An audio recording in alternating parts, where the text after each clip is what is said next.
I don't know. We think it's going to be like the Kaepernick 42-6 kind of thing. Yeah. Welcome to Breaking Down the Tape, a Seahawks edition, because screw the Niners. You know what? Actually, that's what we're going to call this, Breaking Down the Niners. Penny, who's going to win tonight? The Seahawks. Good answer. Oh, okay. All right. We got ourselves a start. Braden, by the way, I don't know who's ahead between me and you as far as what our coverage is here. I don't know if you're ahead of me or if I'm ahead of you. They just ran the first play after the kickoff. Okay, so I'm still in the huddle, so you're a little bit ahead of me. I'm happy Kenneth Walker's back, man. Yeah, me too. This is huge because honestly, that's a lot of what blew us apart against Carolina. When you know that it's got to be Geno Smith picking you apart and there is going to be no run game, there's really not much you can do to defend against that. Teo's ahead of both of us. Of course he is. Oh, look at that move, Tyler Lockett.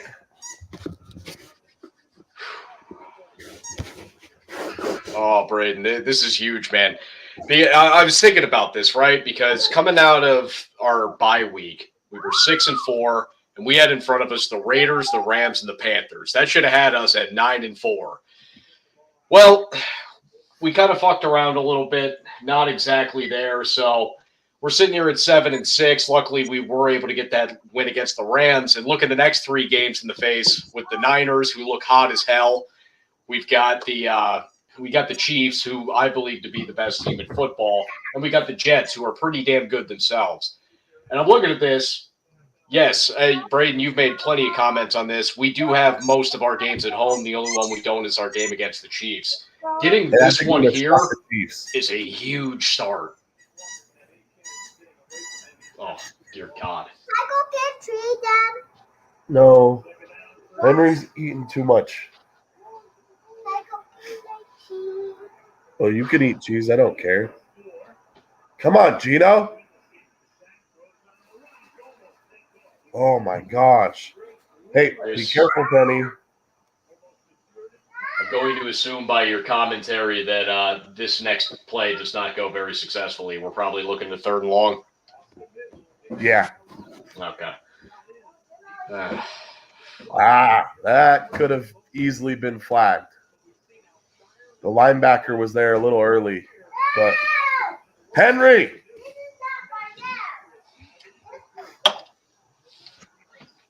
Come here. Oh, man. I mean, this has been the best defense in the league for pretty much the entirety of the season, which is impressive considering that they weren't even healthy till like week 7. So, I mean, this is a lot we're going up against here.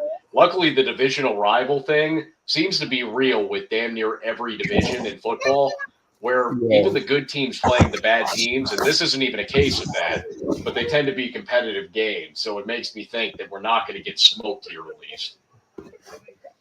Well, I'm surprised they didn't get a holding call there. What, on this play I'm about to watch? Yeah. Not a defensive holding. I mean, I feel like I need to see that again a little bit slowed down. I saw Tyler standing there waving his arm, but I didn't feel like I saw what would have been the hold. There we go. I got a replay now. I like this whole man behind the curtain producer thing. God, I love how much better our offensive line is. Just watching it over the course of the last few years, holy shit.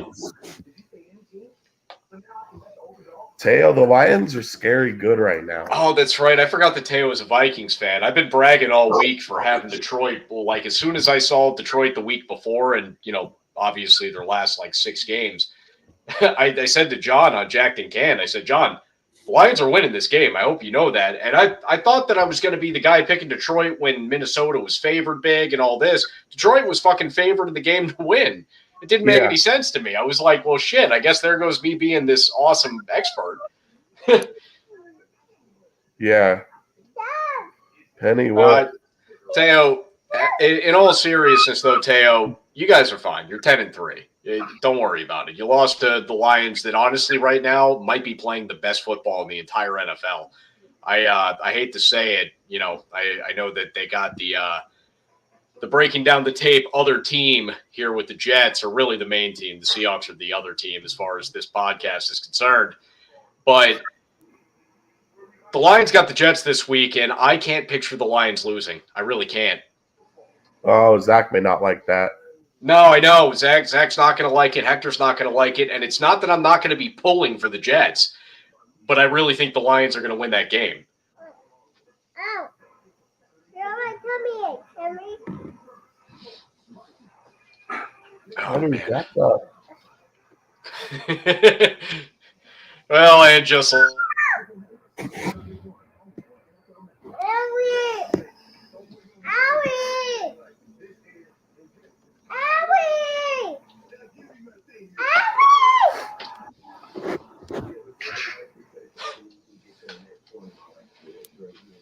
I'm always watching. well, I like that at this point you have to do this.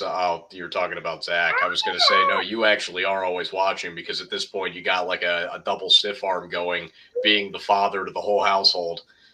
Yeah, Penny's eating a cheese stick, and Henry wants that cheese stick. So, Oh, man.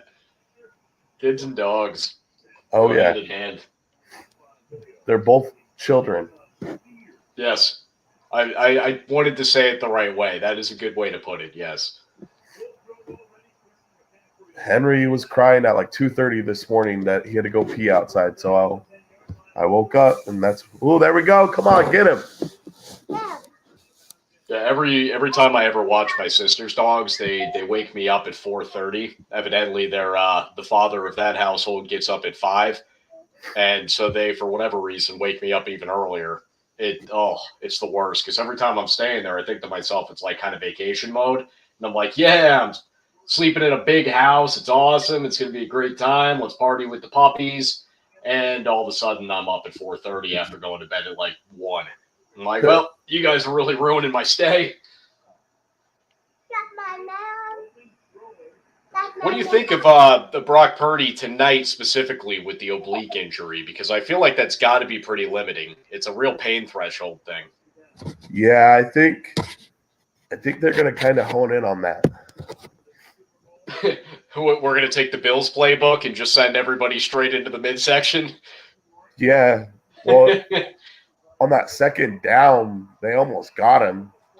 I think it was Puno Ford. I've become a big fan of Puna. He's good stuff.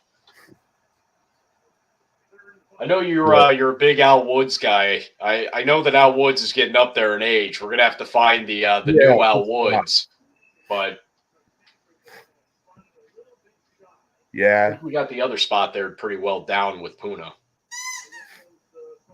I think Shelby Harris is active tonight, which is good. That's what we missed last week too. Shelby Harris has been playing really good. Well, in the Good Luck Madden game that I played before this, Braden, Shelby Harris came up with a huge sack, so I am happy he's playing. That is very uplifting. That's a 3 and out right there. I like Yes, that. it is. Yes, it is. And hopefully it gives us good field position. Penny, let me open it for you. Yeah, I can do it too. Big Cock Brock. One thing I was talking about yesterday when I was recording is that Christian McCaffrey typically doesn't make it through an entire season, and I would actually be worried as a Niners fan with the lack of other pieces that the Niners have offensively this game, considering that Mo Samuel's hurt, Elijah Mitchell's hurt, George Kittle hasn't been really utilized as a pass-catching weapon the same way that he has the last few years. I would worry that if they use McCaffrey too much today, that could trigger him to tweak something, to do something to himself that's going to keep him out for a longer period of time. If I was the Niners, I would try to use him sparingly today. Yeah, Kittle's been non-existent this year, though. Yeah, it's been strange. I don't know if it's more so by scheme or if they've just realized they need him in as an extra blocker more, or maybe he's fading a little bit as far as his physical abilities go, as far as just what his pass catching utilization skills would be, and maybe he's just a better use as a blocking tight end primarily. Yeah. I've liked how our tight ends have been playing. Yeah, we got a three-headed monster there. Yeah, it's beautiful. Disley, now that he's stayed healthy, is exactly what we needed. I like Disley since we drafted him. It's weird because he fits in with whatever quarterback we've had in there. Granted, it's only been Russ and now Geno, but I really was a little bit worried about his production once Russ left because Russ actually really liked throwing to Disley. But I didn't know how that was going to work. And then game one of the season, like one of the first passes we threw was a touchdown to Will Disley. I was like, holy shit. All right. Geno likes him too. Kittle has reverted to blocking duties. He loves to just dominate men in close quarters. Well, I mean, don't we all? I normally don't sound like this. My voice is shot. Yeah, I'm noticing that. You sound like you're either beginning to have a cold or something's going on with you. I'm like at the tail end, but didn't help that I was on a Zoom call for an hour today. Did you just pregame way too hard? You were just yelling at the TV? Yeah, something like that. Penny was hitting me with the Seahawks dance. She was dancing like a Seahawk. Oh, was she flapping the wings? Yep. Yeah, that's what I'm talking about. Come on, let's go. Dude. Oh my gosh. Niners defensive line.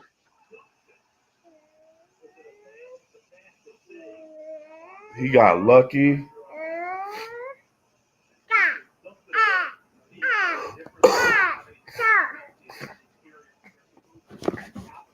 Everyone wants to talk about how in the week 2 they blew us out, but 2 of their touchdowns came off of interceptions. Well, I mean, yeah. That's going to be the talk, though, regardless of how they were scored, as long as the score blows up like that. I mean, what was it? It was like 34-7 or something like that, right? 27 to. I know we had 7 because we got a field goal block as a touchdown. Did Henry get it? Hey, Teo, Navy did your guys' coach wrong. Firing him after 15 years. Henry, go lay down. Oh, God. Oh, I don't like that. 3rd and long again. Yeah. Henry, go.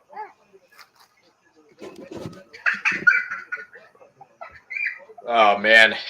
I so badly wanted us to just have, like, right off the bat, something offensively that was going to give, like, a lot of life. And so far it's been 5 play or, well, no, more than that because we had a first down the first drive. But it has not been, quick drive down the field that ends in some type of points. Nothing like that. We're now on our second, third and long of the day, which I'm sure you've already seen here. I'm about to. And I still don't feel great about it. I don't love 3rd and long. Geno has good abilities, but yeah, that's about kind of what I figured they'd give us. So, I mean, hey, Michael Dixon's one of the best. I actually think he might be the best punter in the league. It's a weird thing to brag about, but we got a really good fucking punter.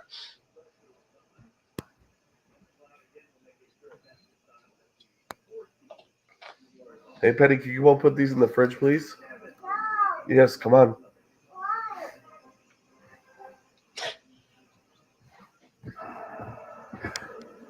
Hey, it's okay, Teo. We'll bring him at BYU. He fits our culture in perfectly. Go put it in the fridge, please. You're the one that got him. Jesus. All right. Got to pin him deep. Playing the field position game. Teo, he's also the winningest coach in Navy's history. Just saying. I honestly I have nothing to give to that if that's a real stature of That good it is stuff. real. And people I- are petitioning that the AD for Navy gets fired and they bring back that oh, you're BYU. back.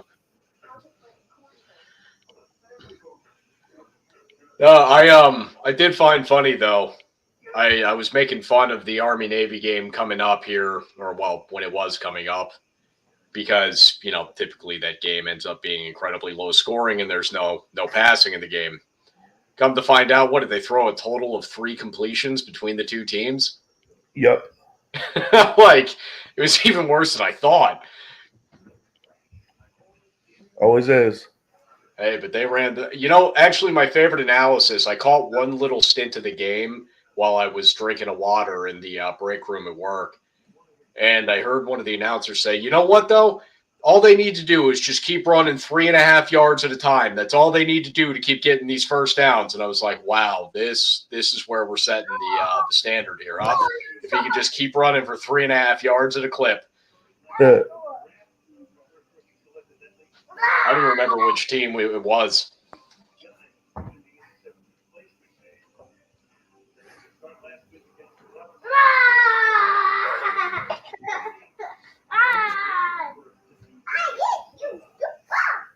Oh yeah, Teo went to that game, didn't he? yeah.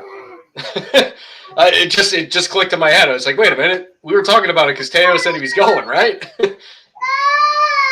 Oh, you're fine.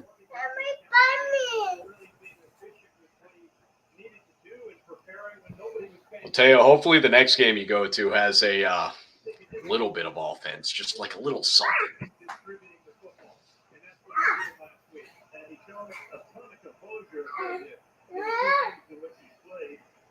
I didn't know how I was going to like Herb Street in the booth and doing NFL games. I actually like him. Yeah, he doesn't do too shabby. I mean, I don't know why I didn't think it would translate. I mean, it's the same sport, but for some reason, I just never really thought about it. Like, I was like, I don't know if Herbie's going to be able to really pull it off with the NFL. I don't know why he did that, but yeah, he's fine.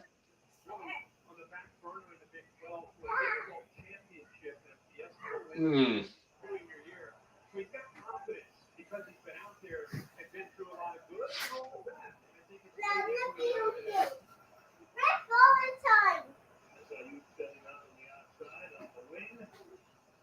Oh my gosh. I don't like the way that sounds, I'm going to be honest. Yeah, no, it's exactly our biggest problem. McCaffrey, Run defense? yeah. McCaffrey had a giant hole.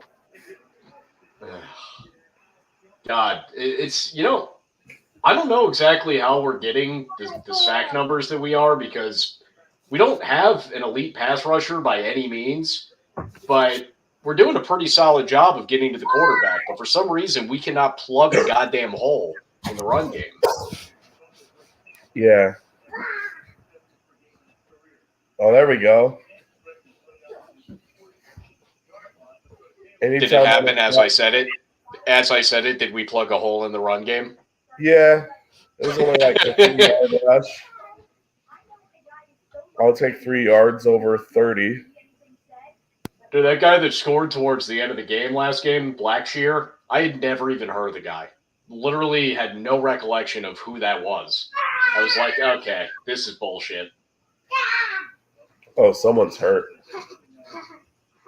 Oh, Mona's hurt.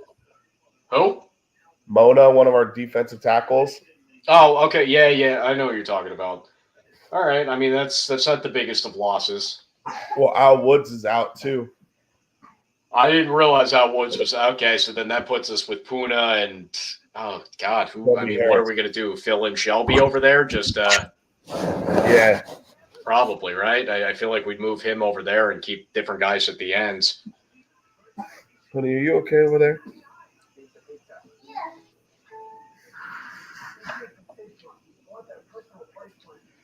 What is a defense, Teo? It's this fucking nasty ass thing the Niners have.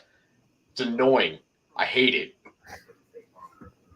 See, Teo, we're the exact opposite. I think our pass rush is our pass defense is amazing. Our run defense is atrocious. I wouldn't call it amazing. We have super talented defensive backs, but I still think the corners are a little bit raw, but I think that will work out. I think they're going to be fine. But you can still see at times that they make some, really just rookie mistakes because they are both rookies.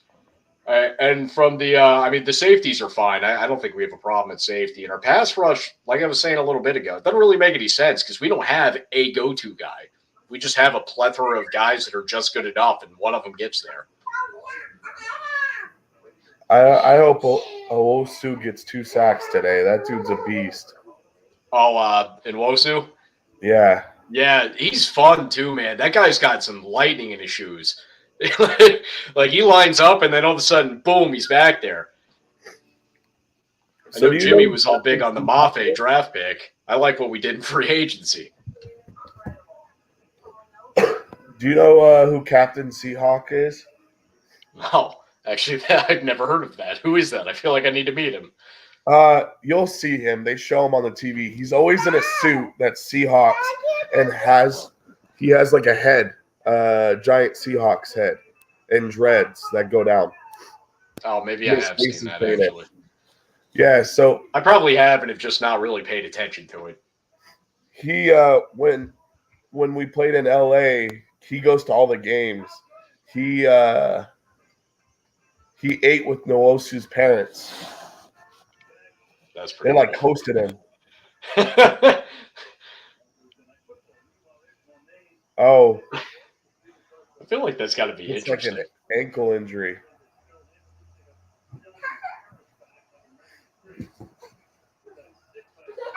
Well, I mean, come on, Shelby. I don't think that that's going to be the biggest hit for us. I mean, it does suck. I really didn't realize when you said it that Al Woods was out, which that does hurt there, but I still think we're going to be all right. Oh, yeah, he's not putting any weight on that thing. Nope. Well, that's unfortunate.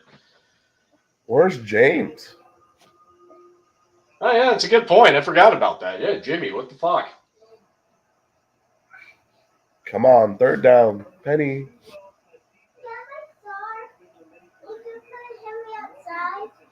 I'm not putting him outside. I don't want to deal with the barking. I'd like to see a big game from Cody Barton tonight. Ooh. I feel like I haven't really heard his name a lot in recent weeks. Sure. We didn't stop him there. Yeah, we got lucky. That should have been offsides.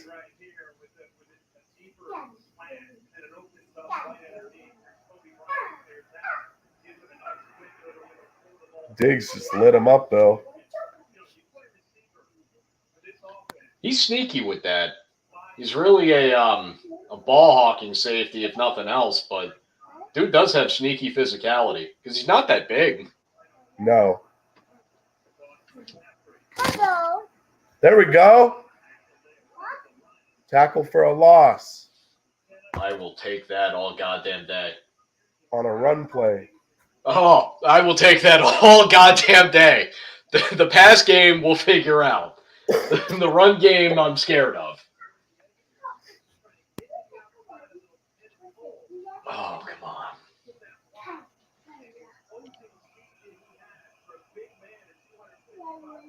Yes. Oh, good. And that was Nwosu getting in there, too. They didn't credit it for a tackle for a loss, but still, 2nd and long, I'll take it. 2nd and 10.5. He didn't get back to the line. Ah, come on.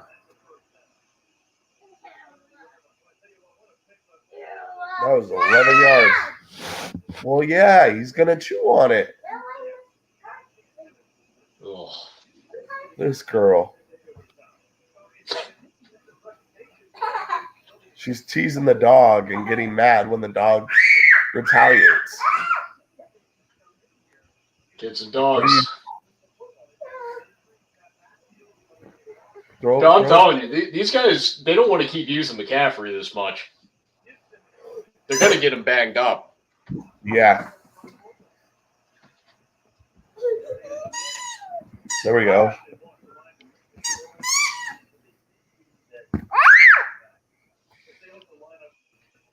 He's still only 26, huh?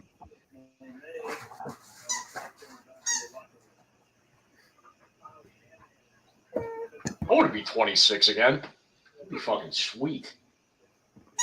Oh, yeah. He rolled his ankle pretty nasty. Oh, they just showed the highlight on Mullen. Yeah. Oh, my gosh.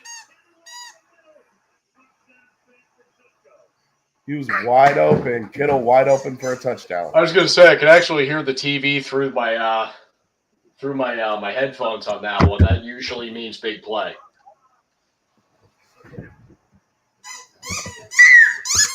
And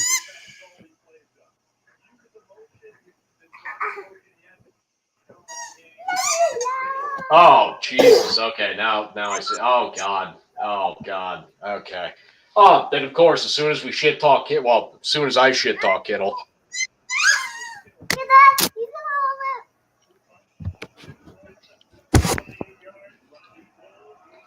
All right. Well, not ideal, but not necessarily unexpected. yeah. It's not the end of the world. It's still early. Sure. We're just gonna have to get offensive momentum. Well, once we get that, we'll be able to make some shit happen. But I mean, we're gonna have to make that happen. That can't just it's not just gonna happen. Yeah. We almost blocked that extra point.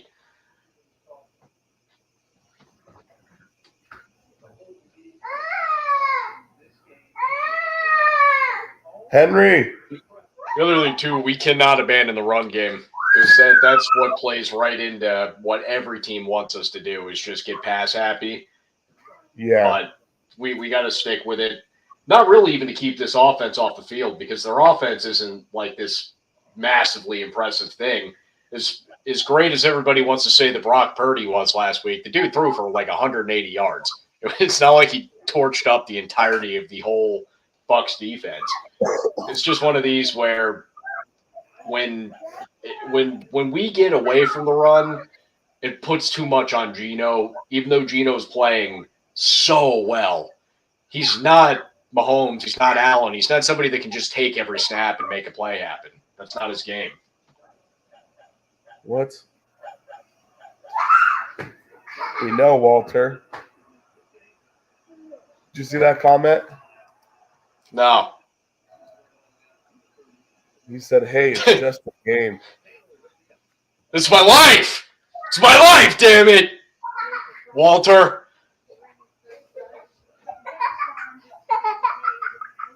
You try to put glasses on the dog. That's always a classic shtick, though. You got a dog, you got to put funny shit on him. Yeah. And Henry's running around like, nope, I'm not doing this.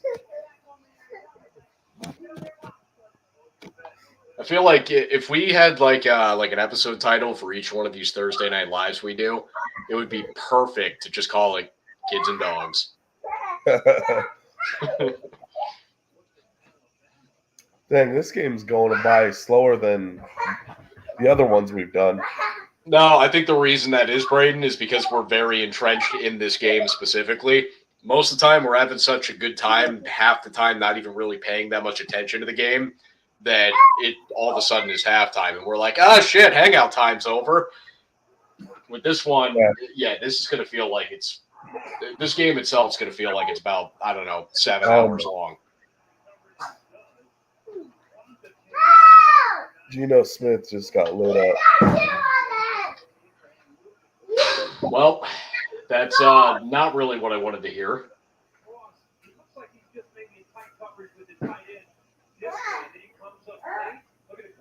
Now it's almost ominous watching him about to take this snap. Oh, Jesus. Yeah, wow. He did.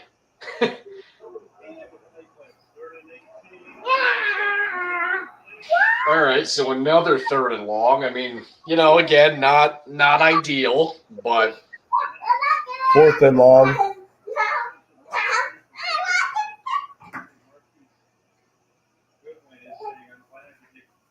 Oh man, not to crush my namesake here, but Colby's got to do something with that. He's got to at least chip him.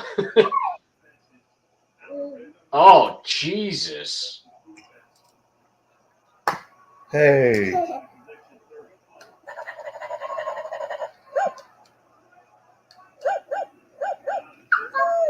You also have toys that make dog sounds?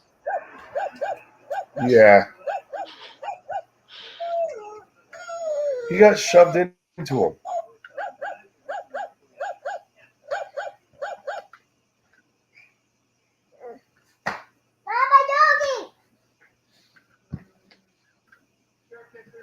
Oh, what, are they giving us a fair catch interference?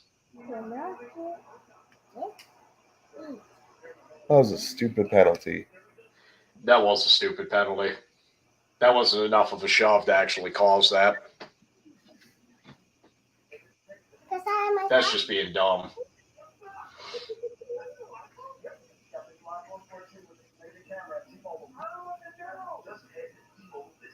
No, that's entirely his own momentum.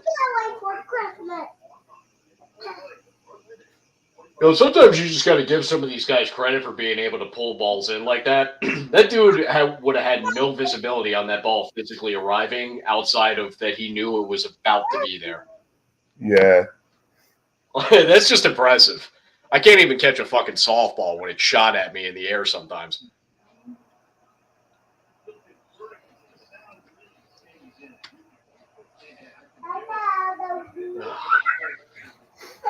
That one really hurts, too. That's going to give them good field position to start off with, and then we're already behind in the field position battle. So now we're going to have to root for the big play. What's the big play? Well, we're on defense. We either need a big sack, a big third down stop, or, I mean, a turnover would be pretty cool. Yeah. Woodland needs to get a pick. Oh, that would be nice.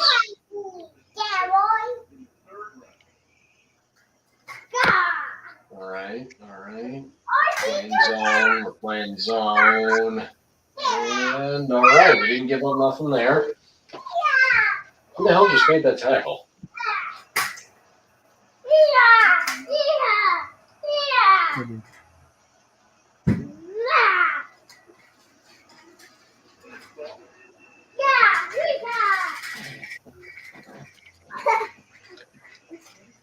Who do you go to? I feel like I'm missing the context of the question. So, Yeah. I mean, in this particular circumstance, we're not really going to anybody because we're on defense. However, what I would say is if we're looking for somebody to make a go-to play, we're probably looking in the eyes of either Jordan Brooks, Uchenna Nwosu, or Tariq Woolen just to make a big play happen.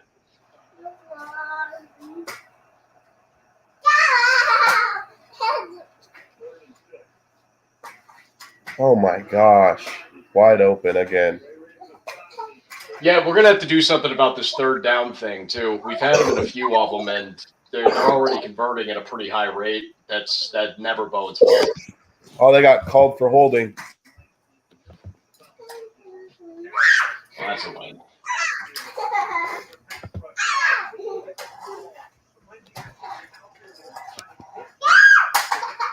Oh, yeah. You know, it's funny. As it happened live, I was then able to actually focus in and see where it took place. It happened right on the right side. Darrell Taylor, the guy that came in extra on that interception against the Raiders. He's sneaky pretty decent, too. He's not somebody you can have in there all the time, but he's somebody that definitely contributes, and I could see making an impact in our future. Granted, our linebackers are young, so I don't know exactly when he can't, or when he can, rather, but I do like having some Darrell Taylor action.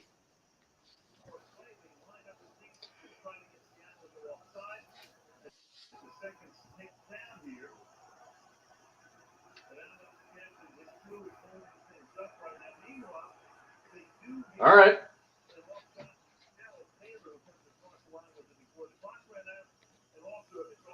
All right, punt time. Nope. Hey, Zach, there in the comment section, just want you to know, yeah, CMC's pretty good, but they can't feed him the ball this much. I'm telling you, this is what breaks this guy down. And to our boy out there, JJ Pop, if you're looking for us to show you the game, unfortunately, we ain't gonna really be doing that.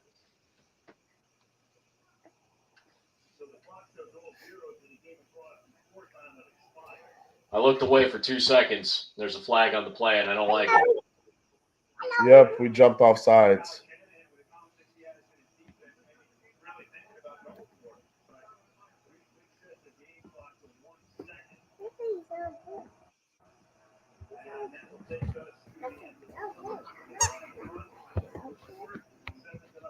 Oh, was it Daryl Taylor right after making a big play? Yep. Daryl Taylor gets the holding call. It looks nice, and then have 5 yards back. God damn it, Daryl.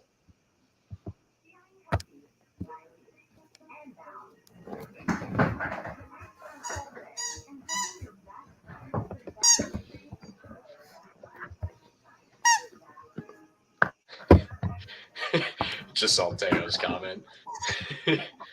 Why can't we show the game? Because without express written consent from the NFL and it's whatever, you're not supposed to show the goddamn game. That's why. Yeah. They do that message before every game. I figure a muted game on a blurry-ass screen that nobody can see from there, that probably isn't going to be anything that gets anybody in trouble. If you can tell what's going on, good for you, because when I look at this, I can't tell what the hell's going on my TV. You can kind of hear it in my background. Oh, I keep mine on mute. Another thing you can't see on here, there's a little mute symbol right at the top. And Braden, yeah, I really only catch a little bit here and there. I'll catch like something like San Francisco. That'll be about it. Yep.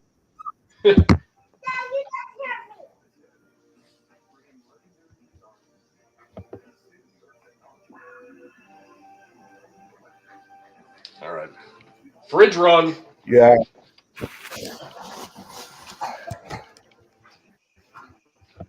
Come on, why aren't you working?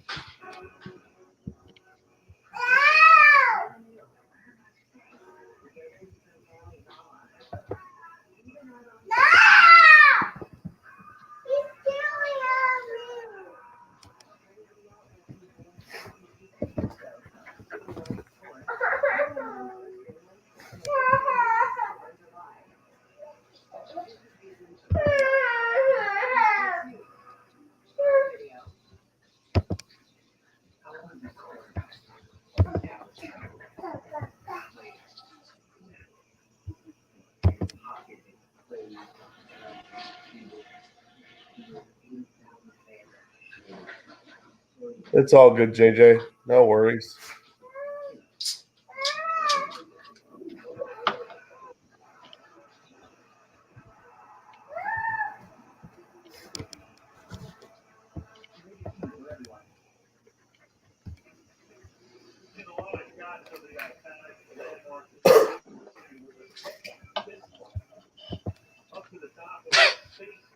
Teo. Oh, man. All right. Well, still got shit going on. End of the first quarter, not the worst thing in the world. Only down 7-0. Could be a lot worse. I did make the determination if we're down big at the half, it's going to be all about breaking out a non-Seahawks shirt.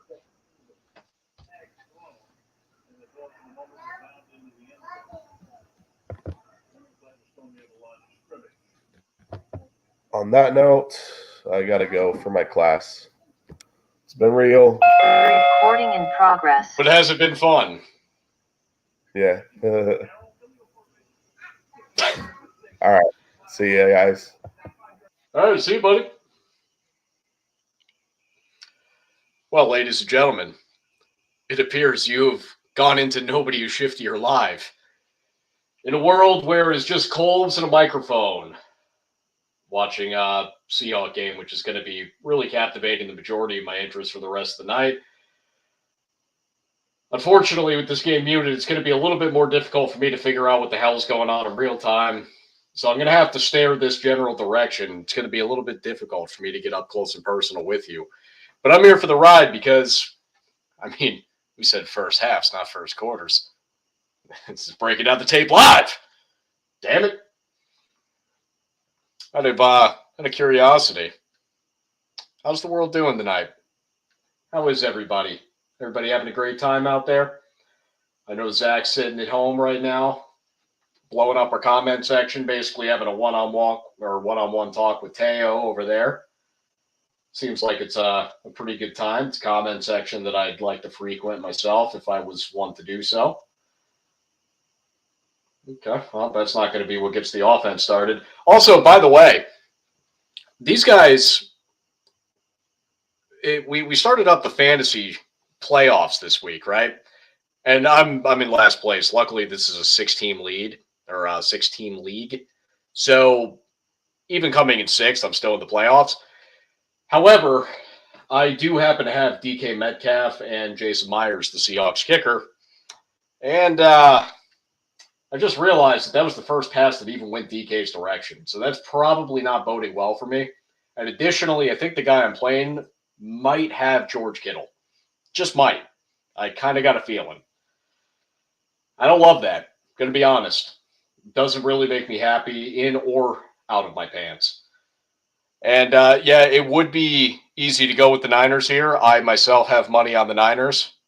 Doesn't mean I'm rooting for it. It's just one of those things where sometimes you make smart picks with your mind and then, you're a fan at heart. So I do have the Niners minus 3.5. I got a few dollars riding on that one. Got some other picks in for the week as well, but that was what we were going to get the week started with. There's a few other games I got a real good feeling about, though, this week.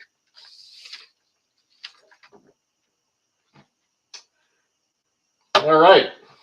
And Seattle gets the punt once again. This is not looking great. I'm going to be honest. This is why we took the Niners minus 3.5. But we're still holding out the hope here because, well, I really don't want to lose this fucking game. I'm going to be honest.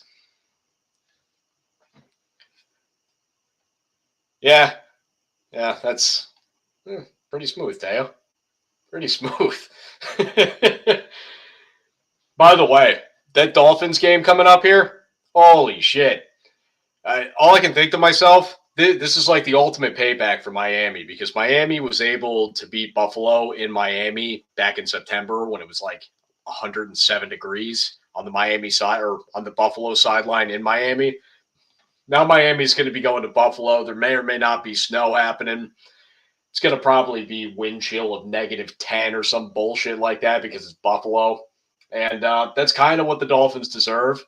Even though I've loved this Dolphins season, it's been so fun to watch. All I can think to myself, there's no way that Miami's going to make that happen, right? Like after these 2 losses that they've accrued here over the last couple of weeks to San Fran and Los Angeles, I just don't see them getting it together against Buffalo in December. It seems like the opposite of how any of that's going to go. And also, Zach, yes, so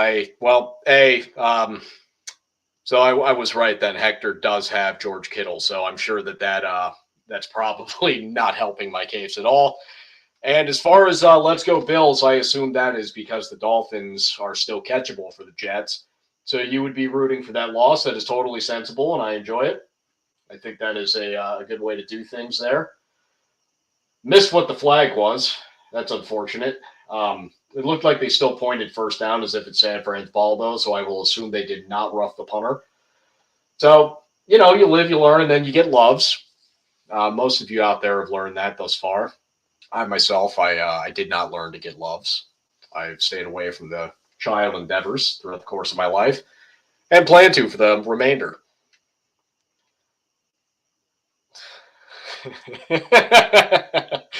Dude, Dale, you have no idea. If you if you watch the 5-minute YouTube highlight of it, which by the way is total bullshit, that Bills Chiefs game from last year in the playoffs, if you watch the highlight on that, it's like 31.5 minutes. The thing is long as hell.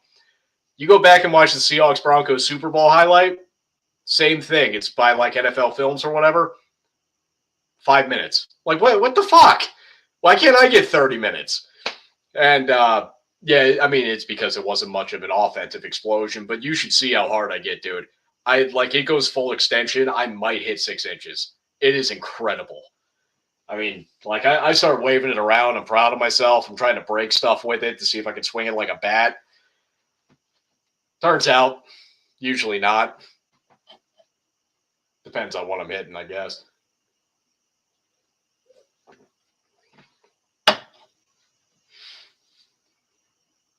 It's not the only thing that really gets me going, though. I'll tell you, there are times when I'll rewatch some of the Miami Heat championship games, like that Game 6 against the Spurs. And I am not a massive Heat fan, but I am a huge LeBron fan in a way that usually annoys people. That's why I don't often bring it up on these, because generally it's just going to start a war somewhere. And I want nothing to do with those wars because I don't care what anybody's opinion is. He's my guy. That's all. Don't need to fight about it. But you should see me watching those highlights. Oh, just this. Oh, it's incredible.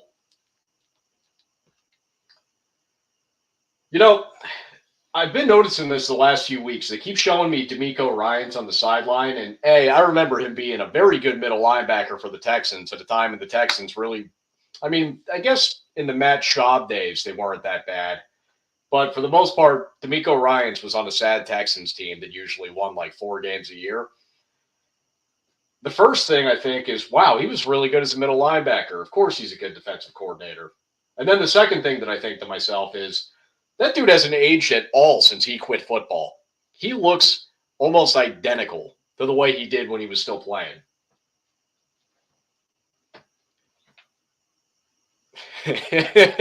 That's perfect, Teo. That's usually my favorite NBA fans because most of them just want to fight with me because I'm a huge LeBron fan. That's just the life you live when you love LeBron. If I just loved like Giannis or something, nobody would give a shit. But because I love LeBron, everybody's got to have a problem with me. Or the other thing, I'll get the annoying supporter person that's with me so much that I actually don't want their support anymore. I'm like, stop, leave me alone. Like, I don't need your help. I'm fine. People are really aggressive when it comes to just talking about LeBron in general. It's the most annoying thing in the world. I just want to enjoy watching the dude. I've enjoyed watching him since I was like 12 years old. Like, let me keep enjoying the thing. It's the same reason, like, I don't like when people start totally blasting on Brady. It's been in my life since I was 9. I just want to keep watching him.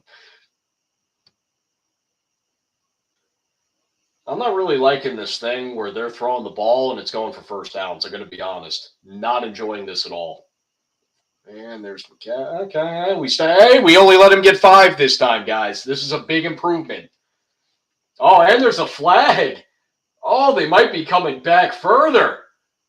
We can basically chalk that up as success. We might not have won the game, but we've already started winning the war.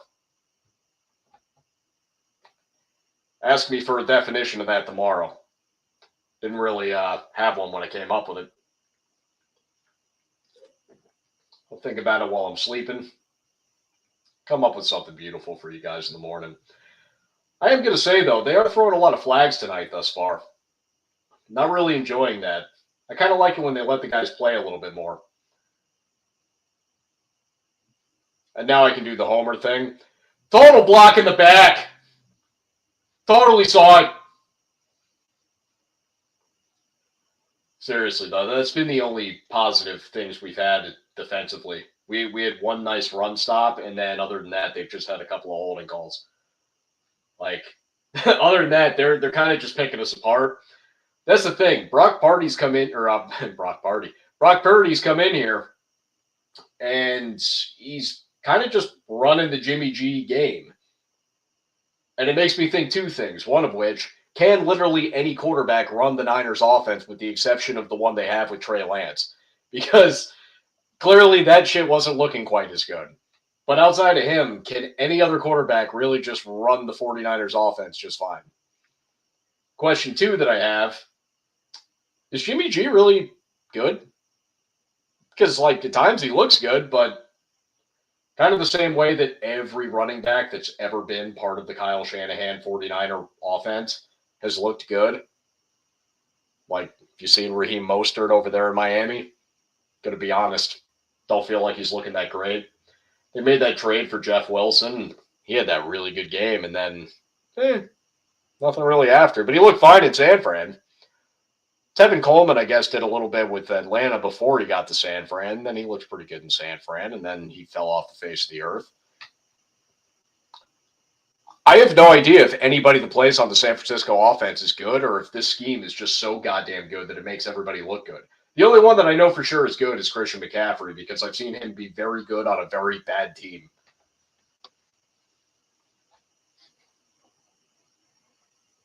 No, I did not know that the Vikings had interest in DeMeco Ryans at head coach. That would be interesting. I think the Vikings, I mean, granted, they're obviously not going to be doing anything different at head coach for a little bit here. This is the first year for their guy, and this is, it's going well. So I think that they're going to be able to have something with that particular. I'll be honest with you, I have no fucking clue what your coach's name is. By the way, Kevin, new in the comment section here, is your picture there from Breaking the Habit from the Linkin Park music video? Is that from that? Because I'm pretty confident that that's part of that, if I'm not mistaken. If so, well done. Just random thing to throw out there. Sometimes the ADD hits a little bit. Yes! Ha-ha! Nailed it! I was a huge Linkin Park fan growing up. Still am. And yes, also agree with the consistency. And I don't even know which one of the several people I was talking about you're speaking of, but also full-blown agreement. Because I believe, if I'm not mistaken, you were probably talking about Jimmy G, just based on the names that were listed there.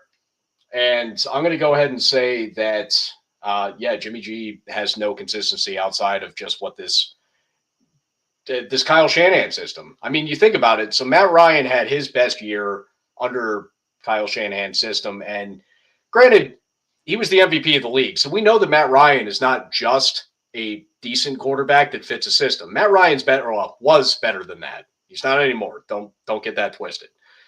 Matt Ryan is not that anymore, but we saw him have his greatest success there with Kyle Shanahan as his coordinator. Well, he moves over here to San Francisco, and now literally every player that they plugged into the offense has worked.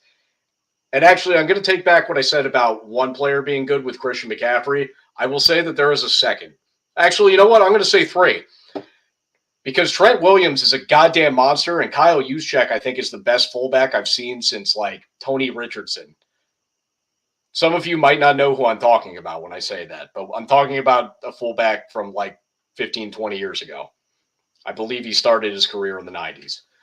Lorenzo Neal, Max Strong, Jim Kleinsaucer. I'll just start naming you fullbacks from the early 2000s. I could do it all day. I didn't even mention Mike Allstott, and he was the most famous of them all.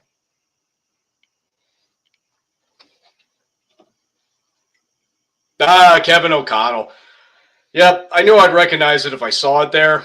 All I know is he is an offensive head coach or offensive-minded, and that was the prestige that was put into him, which was going to be so good for Kirk Cousins because he's been having to deal with defensive coaches for the last several years, and that this was going to be a giant change for Kirk, and it was going to open him up. And you can say what you want about that. I don't know that Kirk Cousins is any better or worse. I think Kirk Cousins has always been pretty good.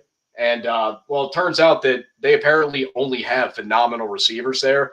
Because keep in mind, before Justin Jefferson became this monster that he is, you had Adam Thielen doing a whole lot of weird shit that you wouldn't expect. And then Stephon Diggs. Yeah, remember that? Could you imagine if he was still there, by the way?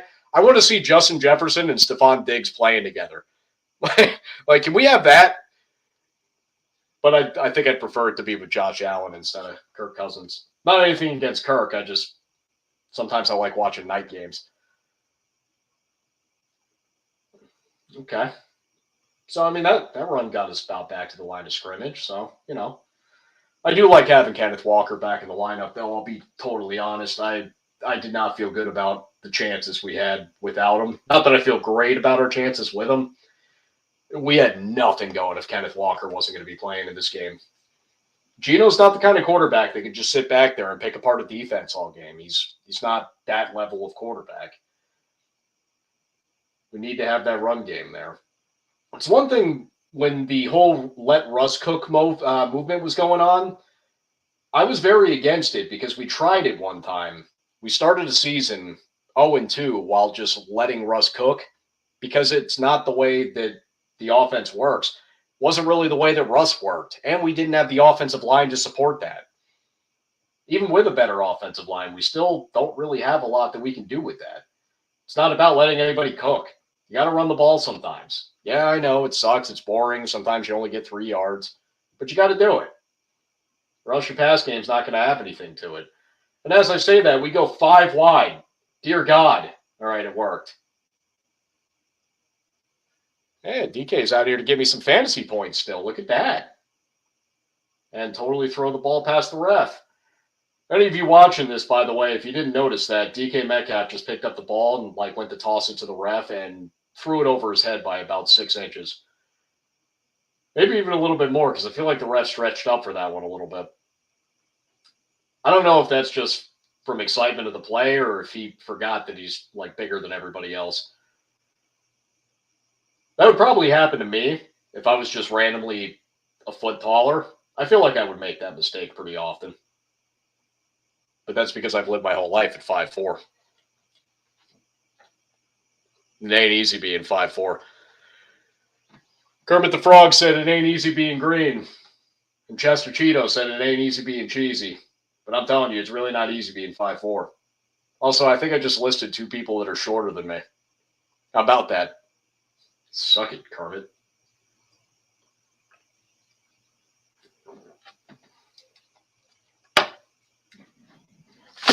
Oh, dear God. Anybody in the audience wondering what that was? My wife has this lovely assortment of, I don't know, dead leaves. And I pressed on the bowl. Meant to just grab onto something sturdy, and I grabbed onto a bowl. Why does she have this? Ugh. All right, we picked up the pieces. We cleaned up the scene. We're good to go, and it's 3rd and 8. Okay, I missed a play in the midst of that, and now we're back to where I didn't want to be. So let's make it happen. We haven't had a 3rd and long go well for us in a little while. That doesn't look great. Looks good, and there's a flag, and it's coming back. Okay. It's a late-ass flag, I'm going to be honest.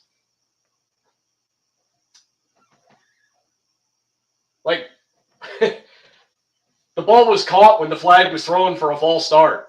What the hell? I mean, in fairness, that wasn't a false start. Tyler Lockett was already halfway into the secondary. Oh, Jesus. Guys, I'm going to suggest something. If you're looking for a team to become a fan of, you're probably going to want to pick a team that's going to be very good for the next 10 years. That way you just don't have to worry about having any of these kind of seasons. Gino! Yes! That's what I'm talking. Oh, my God. Best offensive play of the game. Oh. Okay. All right. There it is. Needed a thing. We needed to go get the offense started up. That's how we get it done. Because ultimately, San Francisco is going to get what they're going to get. We're going to be able to stop them to a certain degree because they really don't have an elite offense, but they do have an elite offensive scheme. They're going to be able to scheme themselves to more points. We can't expect them to come away with just 7. So we're going to have to go get more than 7. The great John Madden once said, usually at the end of the game, the team with more points wins the game. And he was right. He was right. Rest in peace, Coach Madden. Not the most elegantly spoken thing that he ever came up with. It was pretty much that and a lot of Brett Favre takes. But he was entertaining, if nothing else. He taught us about the turducken. I never had even heard of the turducken.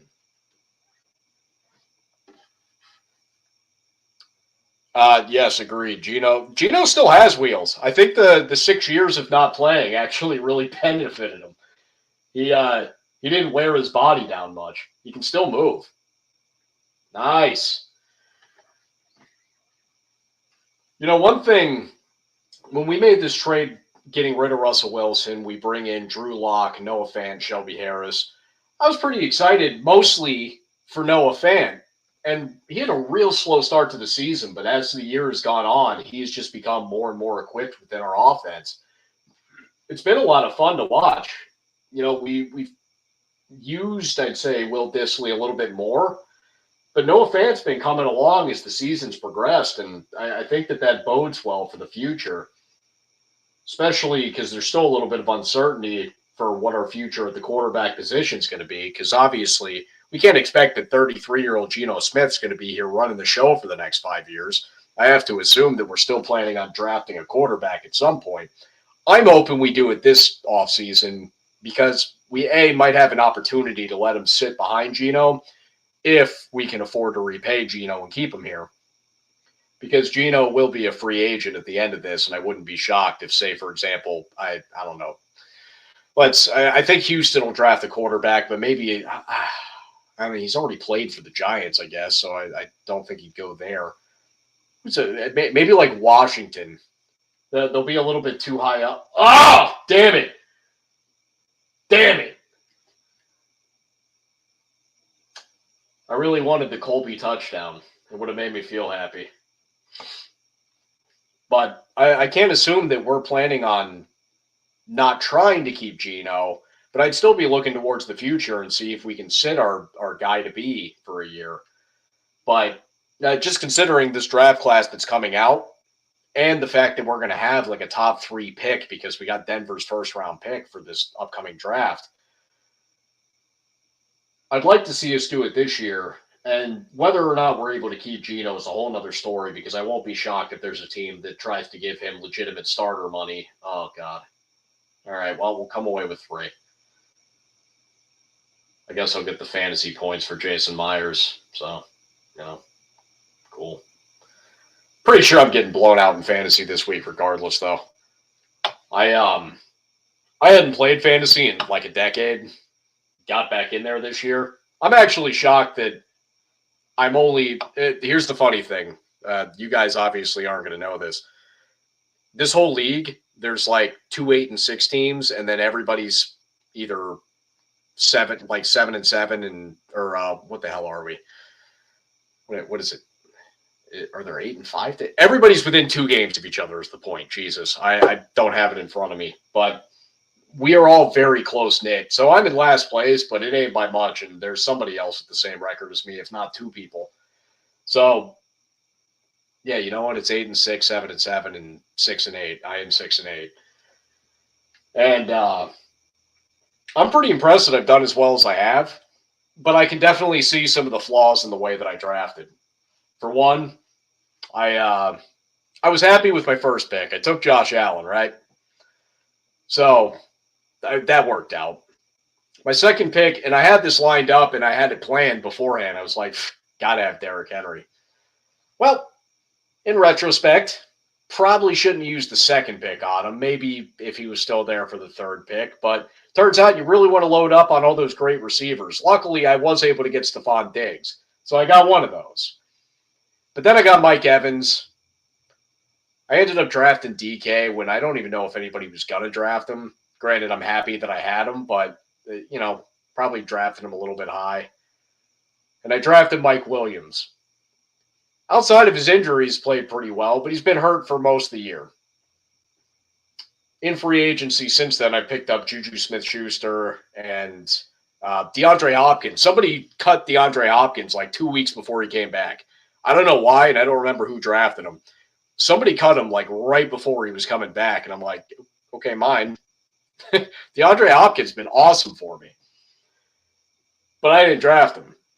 So I will keep that in mind next year, that I need more weaponry. And it's probably not best to trust running backs unless they're like in their first 3 years. Just not worth it. You don't know what you're getting. You're probably best off with running backs waiting for the season to start and pick up a guy that you notice in the first couple of weeks that you don't think anybody else is going to pick up quite yet. Probably the best way to do it. For some reason, I kept playing my kickers even when they were hurt and on bye weeks. That's another thing. Could have totally just let them not be a part of the team. Yeah, I realized that the kickers are pretty interchangeable, and they're all basically good for 7 points a game. Outside of you will get somebody every couple of weeks that kicks like 14 fucking field goals. But for the most part, not really worth keeping one kicker on your roster. Somebody shed Justin Tucker on his bye week this year. That pretty much goes and says it all. So I'm not going to do that next year. I did the same thing with defense. I kept the same defense for the first 9 weeks of the year and then realized, oh yeah, they all pretty much just put up 8 points. Probably just get another one.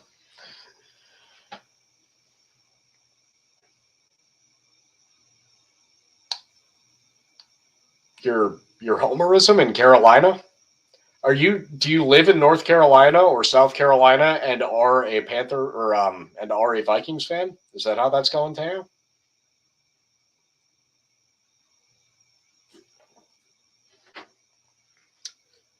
Because if so, we're kind of making a breaking down the tape movement of sorts. We're all convincing our wives that we're going to just move to South Carolina, so we'll be a lot closer to you. It's really not going well on my end, I'll be honest. I don't know, maybe Michelle just doesn't really like leaves that are still alive. Maybe she only likes, these kind. But I personally love it where it's warmer. Love the Carolinas. Wanted to retire there since I've been there. For the first time. I was planning my retirement when I was 6. I don't know if you guys know this. But I was already pretty fed up with this shit. So I've been waiting for retirement for a very long time. I still have a pretty long ways to go. But I am thinking that the Carolinas is the place to be. So if you do live there, Teo, just know there's going to be a breaking down the tape invasion. We're all going to live in one cul-de-sac together. I don't like that there's a flag and the play's still going. Where that flag was thrown, that looked like that might be a defensive hold. I was really hoping by how quick that happened, it was a false start. Okay. Well, that's an offside, so that does make sense, but I definitely didn't want that. Really? How do you go offsides if you're playing corner, man? You can't play the press that hard. This is what I'm talking about, that these kids are still kids. We have good raw talent, but they're raw. Oh. Okay. Well, yeah. I mean, okay. That's fair. All that's fair. My boss is a Commanders fan. I don't know how he does it. I feel like I would just struggle daily with it. Forget about any of the off-field stuff.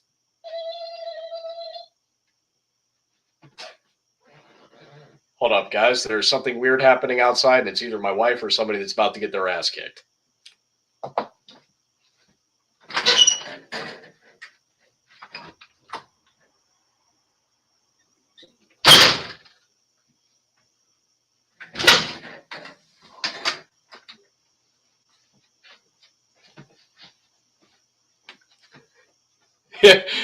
You know what it was? It was the glide chat from breaking down the tape earlier. It was Hector gobbling on my phone. I thought somebody was doing a thing with a finger on the window. I went out there ready to whoop some ass. It was just Hector.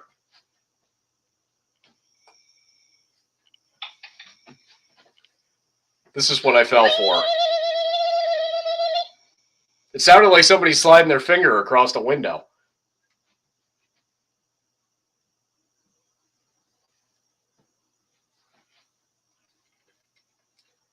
Well, that got me more fired up than I really needed to be. Trying to just enjoy a nice Seahawks game here.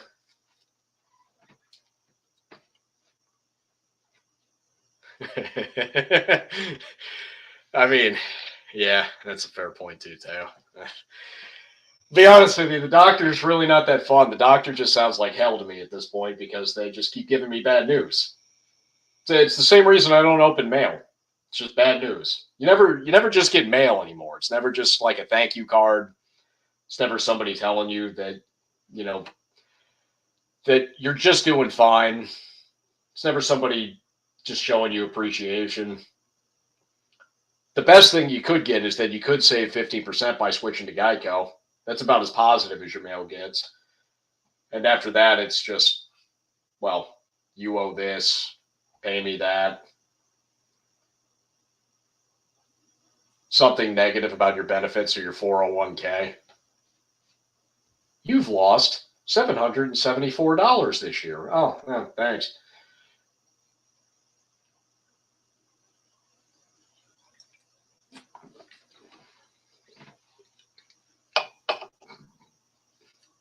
Yes. Hector's, well, not yells. It was a gobble. It was specifically a gobble. It was him giving you one of these. It was a.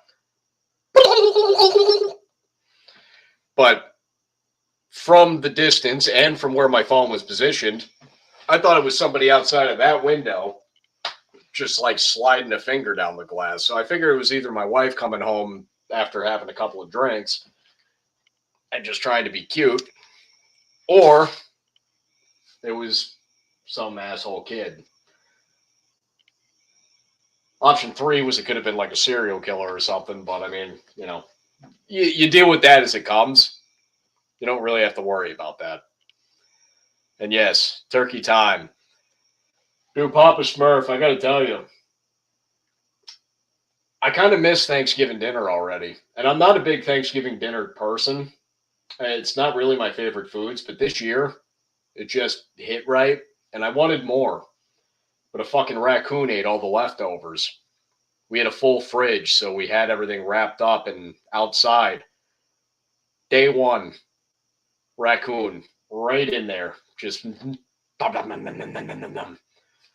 Michelle comes in, she tells me, Colby, there's a raccoon eating it, and he's fat. I'm like, hey, just had Thanksgiving dinner, babe. Of course he's fucking fat. Hey, what did you think was going to happen? Oh, did you think it was going to be this like starving raccoon out there? Have you ever seen a starving raccoon? I don't think they exist.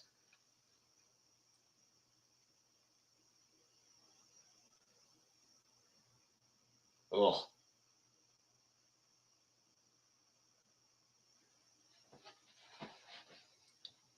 Zach, did you just send a blank comment? I didn't realize that was actually an option. I didn't know you could hit the space button as if you were going to type something and then just hit enter. I thought it wouldn't work. That's news to me. Oh, okay, that's fair. That makes a little bit more sense. Oh shit, we're already at the 2-minute warning. Oh!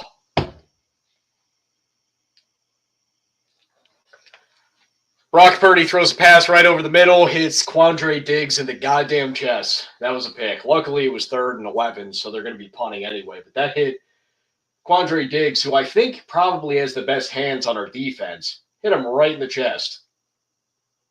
Oh, it was there. Yeah. I'll be honest with you. I'll drop a softball here and there. I don't really ever drop a football. There's something about a football that makes it incredibly catchable. All right, well, now instead of starting somewhere in San Francisco territory, we will take over at our own 17. I'm sure this will bode well. Excuse me for just a moment. Bridge break! 2-minute warning!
And welcome back.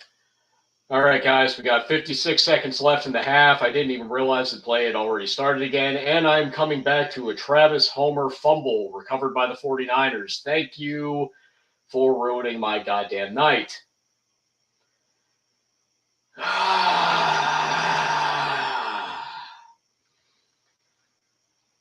You know, there's few things that I ask for Christmas. And yeah, Zach, I know I thought I was going to be a lot smoother.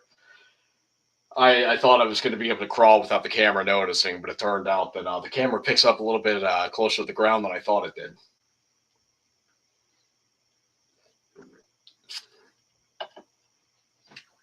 Oh, good. They're there with the ball.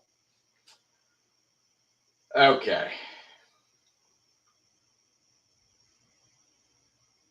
And all right, well, not in the end zone. God damn it, man. We had such a nice thing going. You see how the sequence of events can take place that fucking quickly in the NFL? We go from Quandre. Oh, I turned off the Christmas tree too. God damn it. I'm gonna have to get back down there. How'd I even manage that? Quandre Diggs almost comes away with an interception. Would have had it on the San Francisco side of the field. Instead, we start off at our own 17. We clearly made some type of yardage somewhere early on in the drive because Travis Homer fumbled somewhere around the 40.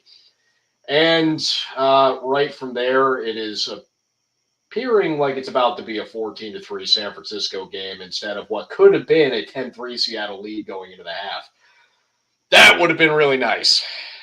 Instead, we live in a much crueler world, one where my Seahawks, for some reason, continuously just draft Miami running backs. And by Miami, I mean the University of Miami. Yep, there's the McCaffrey touchdown. Thank you. And, so for some reason, I have Travis Homer and DJ Dallas. Now, Travis Homer, phenomenal special team player. Honestly, he's going to be on our team for the next 10 years just because he's very good at special teams. Yeah, he's all right at running back. It's not special. DJ Dallas is better at running back, but even still, I'm kind of... I honestly, this year, I thought to myself, the fumble turned off the Christmas tree. Actually, it might have. Dude, this guy's killing me, man. I thought at the beginning of this year that we had too much of a surplus of running backs because at the time, Chris Carson hadn't yet retired. So we were looking at a roster with Chris Carson, Rashad Penny, Kenneth Walker, Travis Homer, and DJ Dallas all on the roster. And I'm like, it's kind of too many guys. It's like, yeah, we can pretty much plan on Rashad Penny getting hurt, and we can probably plan on Chris Carson missing a little bit of time. But I feel like DJ Dallas shouldn't just be on the roster to not really do anything. And yeah, Travis Homer, I get it because he's mostly a special teamer. And then Chris Carson retires. Naturally, Rashad Penny does get hurt. And all of a sudden, we've got 3 running backs. And now there's, what's the guy's name? Tony Jefferson, the other guy that we randomly had there for the last 2 weeks that I don't really enjoy very much. Yeah, it's not ideal. Neither is this 14-3 spread that I'm looking at right now. Niners are bending me over and letting me have it, and I'm not enjoying it.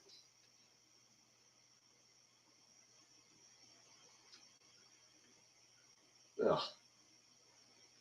So that's what we're going to do? We're going to show highlights of other times that San Francisco has ruined my life? Yeah, I don't want this. Stop showing these things. Maybe we could have like a little Christmas miracle before the half here. Just a little something to shut down the live broadcast the right way. Maybe we could just have a moment of joy. Maybe a whole fit of joy. All right, start at the 30 with 40 seconds to go. Yeah. I don't even know what they're going to try to do here. I don't know if they're going to actually go for it or if they're just going to hand the ball off, see if something happens. Yep, show me the Quandre Diggs drop again. That I'm sure that's helping. That's the motivation we needed. Thank you. They're doing me dirty here. Gonna be honest.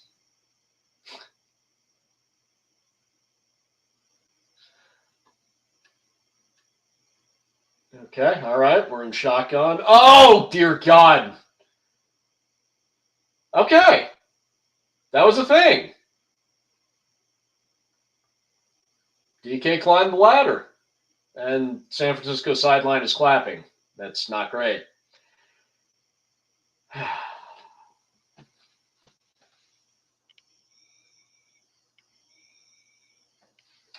God damn it. No, he didn't. This isn't pass interference. He's just big and strong and he doesn't know his strength. All right? It's definitely pass interference. He 100% was holding him like this while he climbed the ladder with the other hand. Oh, he actually got all. I didn't even notice he in real time that he made that with two hands. No, I think I would have called that one, Zach, in all seriousness. He definitely had a hand keeping the body away. I thought Gino was going to get fucking smacked, though, before he let go of that ball going to DK. That looked like a strip fumble coming. It terrified me.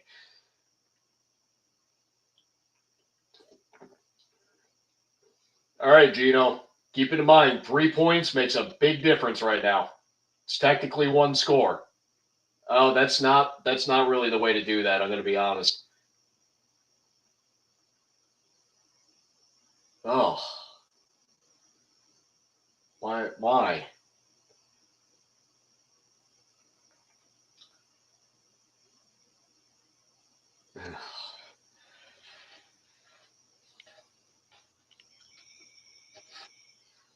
Well, yeah, it's a good point, Teo. You know what we should do? We should set this up so it gives like a little notification sound to us for any of us that are doing one of these by ourselves, because I have noticed that in the past. Especially, I mean, luckily, well, not luckily, I guess. Most of the time, I am more so focused on the show than I am on the game, but it's usually not my team in a big fucking game. It's kind of a difference maker. Because at times when I'm watching, like last week with that Rams-Raiders game, I couldn't give it a shit who won that game. Oh, that's not good. Oh, that none of that's good. Okay, call it a half. Now the Niners want to take a timeout like they're going to do. God damn it, if they block this fucking punt. Oh. Most of the time I care more about the show than I do the game, so it's a lot easier for me to be engaging with the audience, watching what the comments are, sitting here talking to the other guys, usually producing some type of content. In this state, I basically just am going to run off of whatever goes off in my mind while watching a game that means a lot to me. Believe me, the only reason I'm really keeping it together for you is because I knew that I was doing this, and when I realized it was just going to be Braden and myself, it was like, shit. My original plan was literally to be just like pacing back and forth there, and I was just going to sit down here during commercial breaks. But I didn't want to leave Braden by himself. And then when Braden took off, I said, oh, shit, I am doing this. So that was kind of the crutch there. All right, I think it's pretty safe to assume they'll kneel the ball. I swear to God if they break a play here. But I decided to keep myself a little bit more involved for the audience here tonight. Yes, the producer loves me. And thus, I've kind of kept my emotions in check and not just paced back and forth next to the television. But the second that we get into, I don't know if I'm going to end this right at halftime. I might wait a little bit into halftime unless Zach has to leave for something because he's the one that's running this thing. So if Zach needs me to get out of here, I can get out of here right at the half. If not, I'll probably talk through a little bit of halftime just because, well, I don't really want to get too overly focused on what's going on the field right now. And I see that they are currently leaving the field. So that definitely means it is halftime. So, guys, I'm thinking to myself, well, we got a little bit of a minute here before I get out of here. Let's talk a little bit about some games coming up here. So obviously we know what game's taking place right now. Some of the other games going on, we got Indy, Minnesota. Does anybody really give a shit about the game? Minnesota's going to win just fine. Teo, I know you're a Vikings fan. When I ask if anybody gives a shit, it's because you're going to win. It's going to not be that close of a game. You're fine. Nobody cares. Minnesota's going to be 11-3. You're good. Baltimore and Cleveland. I still don't know who the hell's starting a quarterback for Baltimore, and it's the whole reason that I've stayed away from this game thus far, because Baltimore and Cleveland, to me, this is just going to be a terrible slop fest, which bodes well for Baltimore. But if they don't have either Jackson or Huntley in there, I'm not really feeling that great about the Ravens' chances. Granted, Deshaun Watson, I mean, as expected, he's shaking off a lot of rust. He does not look very good right now. Nor should he. Baltimore could win this game if they have a competent quarterback there, but I don't feel great about their odds if they don't have one of those two guys in the lineup. So I'm staying away from that game as of now. Miami Buffalo. I think I brought it up a little bit earlier. This is Buffalo's payback for earlier this year where they had to stand at 107 degrees. I heard Stephon Diggs after that game speak of having full body cramps. His whole body cramped up on him. He just full blown had a body shutdown because it was too hot. And, obviously in Buffalo it never gets to 107. So they were having a real hard time with that. And I actually want to say that the temperature on the Bills sideline that game was closer to 130 or something like that. I mean, it was stupid hot. It was 107 naturally, and then inside the stadium with the sun beaming down, it was even hotter. So I think Buffalo's going to get their sweet, sweet, cold, cold revenge, and cold in two terms there. And I think Buffalo's probably going to be winning that game, although I am rooting for Miami to make it interesting because I really want to see Miami's offense get back into form. Atlanta, New Orleans, that's another game nobody can – if you give a shit about that game, you care too much about football. I'm just telling you that right now. Obviously, I'm still going to be making picks on it, but I got New Orleans winning the game, but I don't know by how much yet, and the spread set at 4. I don't like that as the spread. Typically, Atlanta and New Orleans, when they play each other, whether both teams are average, whether both teams are below average, or even when both teams are above average, they tend to play really competitive games. So I have a hard time saying New Orleans is going to win this by more than 4. And even though Atlanta has been losing a lot of their games recently, they've been close. They have not been blown out in quite some time. So I think that my pick here is probably going to lean towards Atlanta on the spread.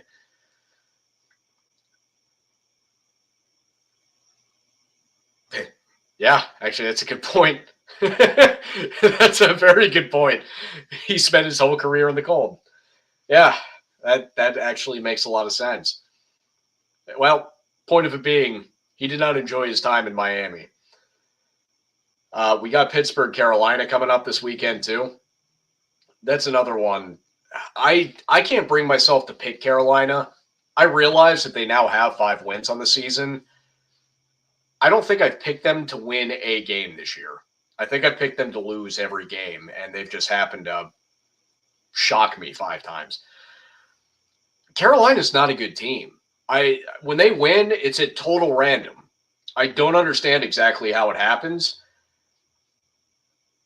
And I have a hard time believing they're going to really get anything generated against the Pittsburgh defense that has been fairly good, especially when you see both TJ Watt and Minkah Fitzpatrick in the lineup. They've been a different team with those two guys in the lineup. They just win. There's a stat on there. I think with TJ Watt in the lineup, there's something like 6-2 or something. Or I guess maybe not that because they only have 5 wins. But all 5 of them came with TJ Watt in the lineup, and they haven't lost a lot with him there. I do think it couples with Minkah Fitzpatrick, though, because he really dominates the secondary for that team. He's he's not Ed Reed, but he's somebody that is an absolute ball hawk and gets out there in ways that most safeties today really don't. It's very impressive watching the way that he plays because it's almost from another time. And we don't see safeties play like him anymore. So I do think that Pittsburgh ultimately has the edge in this game. But I also still want to find out who's playing quarterback there because even though I think Mitch Trubisky's better than he was last week, you still kind of want to see Pickett come back out there after what you just saw. So I'm leaning Pittsburgh in that one. But if anything, I'm taking the under.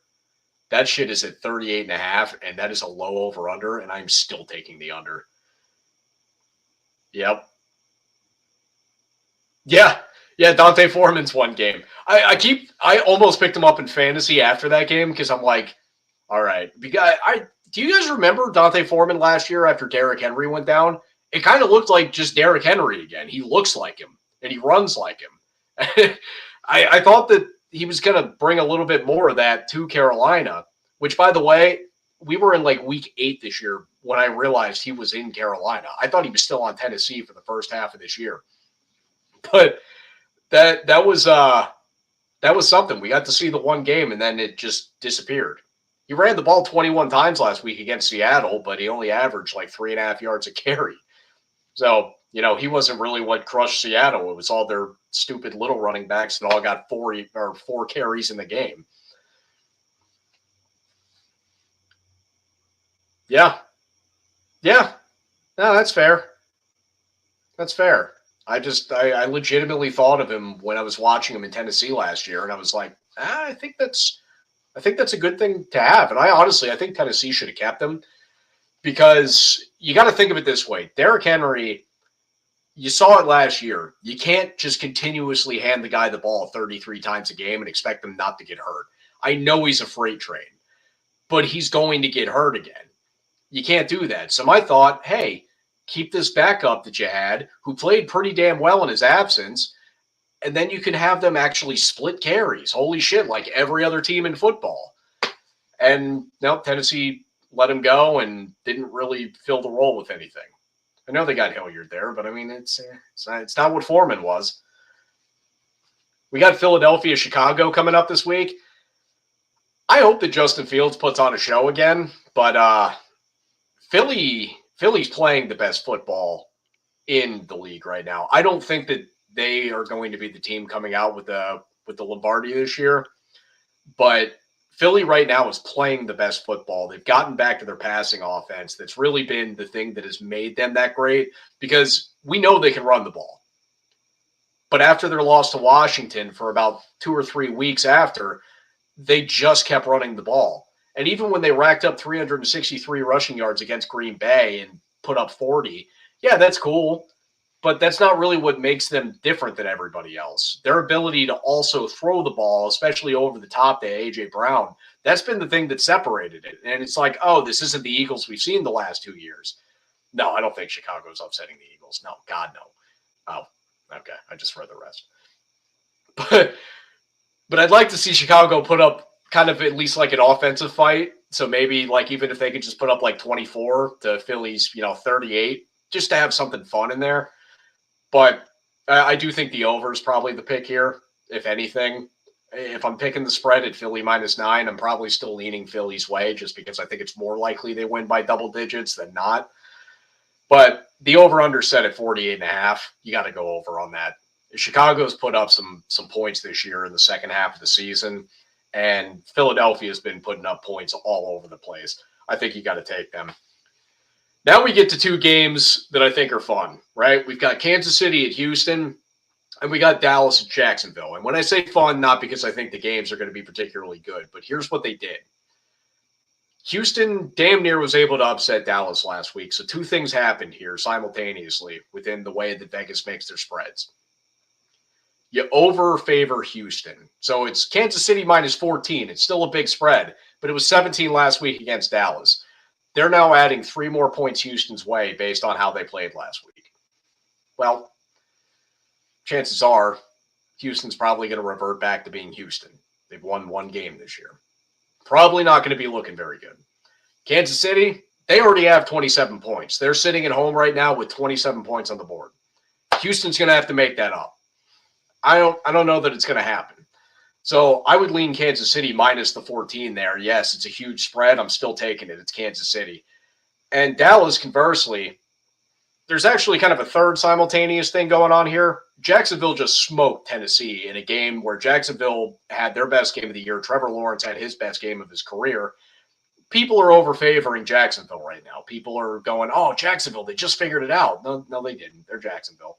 It was a divisional matchup. Sometimes those games can get a little bit weird, and Tennessee is kind of a strange team where they win 7 and then lose 3.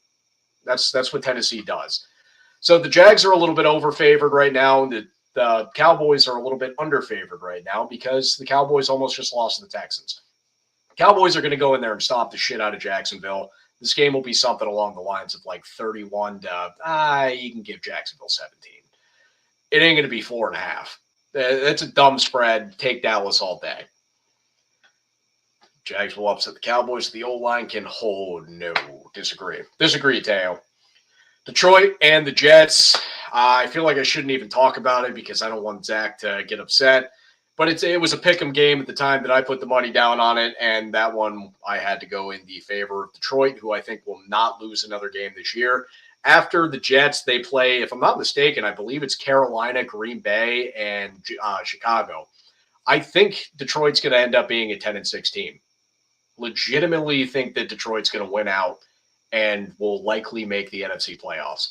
I know it sounds like almost like a rooting interest kind of thing. It's really not. And it sounds like somebody trying to come up with a crazy theory, but legitimately, I think Detroit's playing some of the best football in the NFL right now. I think that they're just going to continue to win. I think the Jets are going to give them a fight. The Jets have, as far as I'm concerned, the second best defense in the league. It's incredible. It ain't going to be easy for Detroit, but I think they're going to win that game. And then they get 3 easy games, especially considering the teams they've been playing. I mean, prior to Minnesota, they damn near beat Buffalo. They're good. They're very good. You got Arizona and Denver. If there's a game I can tell you to stay away from this week, that's probably the one, because Colt McCoy, even if he is the one playing, which I don't know what's going on with Kyler. There's something up with him beyond the injuries too. There's a disconnect with him and the organization right now, or maybe even particularly the coaching staff. Arizona's not been right. Colt McCoy, though, is a good backup, and I never know exactly what to expect from him. And Denver finds a way to lose games. It's almost, I don't want to say it's laughable, but it's the opposite of what I would have thought that Denver was this year. I legitimately thought Denver was going to be a playoff team that was going to make some noise. I didn't think they'd be the team holding the Lombardi at the end of the year, but I figured that they would really be in the hunt for it. No, they're going to give me a top 5 pick this year. That's what they're going to do. So I would lean towards Arizona, but I don't know what the hell is going to happen. I mean, the Broncos just had their best offensive game this year. I have no idea what to do with that. I don't know if that means anything. So I would stay away from that one. We got New England at Vegas, and this is a game where I'm picking one way and I'm rooting the other way very hard. It's New England -1, and I think New England will win that game because they're still fighting for a playoff spot. I will be rooting like hell for Vegas because, A, I like Vegas. I like their team. I like Derek Carr. I like what they've got there. And I don't want to see New England in the playoffs. I really don't want to see New England in the playoffs. Not even doing the thing of New England's been there too much. I'm not like a Patriot hater. It's not that.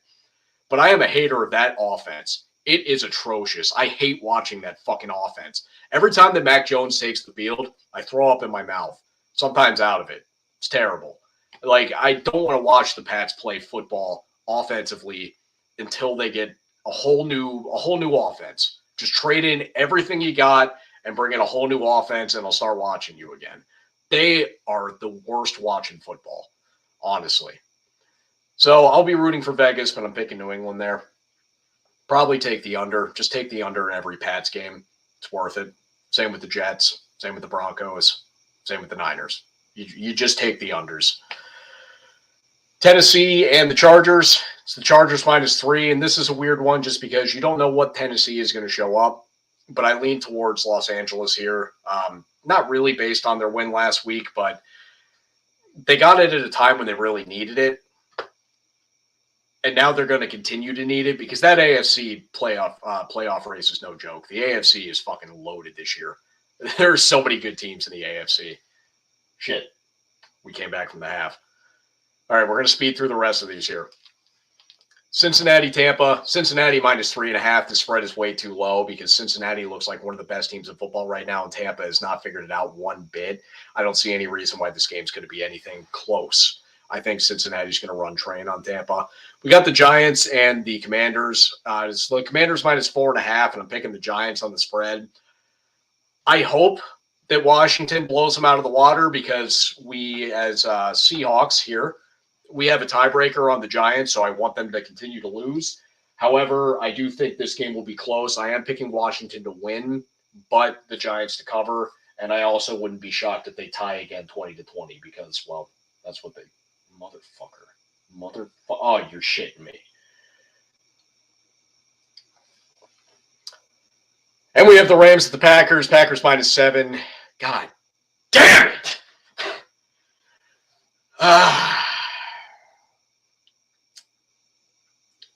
Packers -7. Probably take the Rams on the spread there because, I mean, this Wolford guy is playing just well enough, and I don't trust the Packers offense. All right, guys, I am going to be getting out of here. I'm going to change into a non-Seahawks shirt, not because of shame, but because it's tradition. And actually, specifically, I said if they're down like 21-3, I'm going to change my shirt. And now it's 21-3. So, I don't know. Maybe it's just how I drew it up. But I'm going to go change my shirt. I'm going to get off of this show, and I'm going to start becoming a little bit more of a fan. Ladies and gentlemen, this has been Breaking Down the Tape live on Thursday night. Zach, cut that shit till next